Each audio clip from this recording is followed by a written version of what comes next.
DSC preparation కి మిగిలిన తక్కువ సమయాన్ని డిఎస్సి 2024 యాప్ లేదా DSC2024.com తో జాబ్ ని సాధించండి. పాకిస్తాన్ పై భారత్ దాడులు చేసేదెప్పుడు?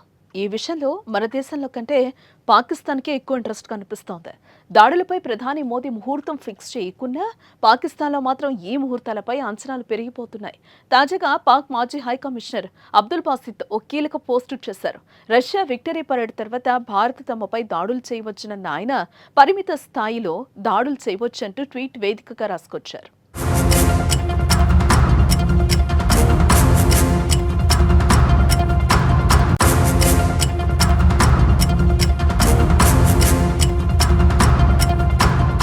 పహల్గాంలో జరిగిన ఉగ్రదాడికి ప్రతీకారంగా పాకిస్తాన్పై భారత్ దాడులకు దిగుతోందని ఆ దేశ మాజీ హై కమిషనర్ అబ్దుల్ బాసిత్ అభిప్రాయపడ్డారు. రష్యా విక్టరీ డే పెరేడ్ తర్వాత భారత్ దాడులకు దిగే అవకాశం ఉందని అభిప్రాయాన్ని వ్యక్తం చేశారు. ఈ నెల 9న రష్యా విక్టరీ డే పెరేడ్ నిర్వహించేందుకు ఏర్పాట్లు చేస్తోంది.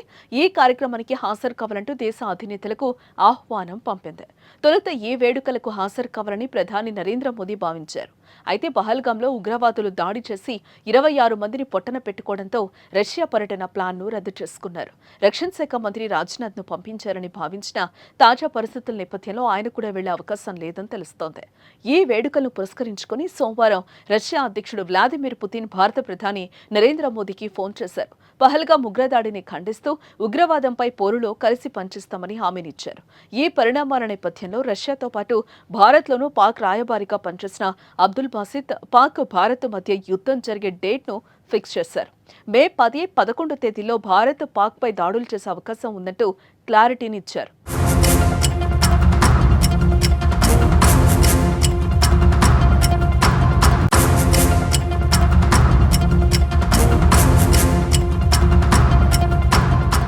ఇకపోతే ఇప్పటికే పాక్ ప్రధాని రక్షణ మంత్రితో పాటు పలువురు మంత్రులు ఇదే పాట పాడుతున్నారు.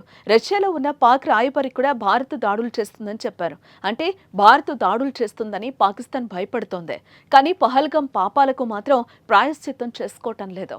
పహల్గాం దాడులతో తమకు సంబంధం లేదంటూనే భారత్పై దాడి చేస్తామంటూ ప్రగల్భాలు పలుకుతున్నారు పాక్ నేతలు. ఈ పరిస్థితుల్లో దాడులకు ముహూర్తం ఏంటో పాక్ మాజీ హై కమిషనర్ చెప్పడం ప్రాధాన్యం సంతరించుకుంది.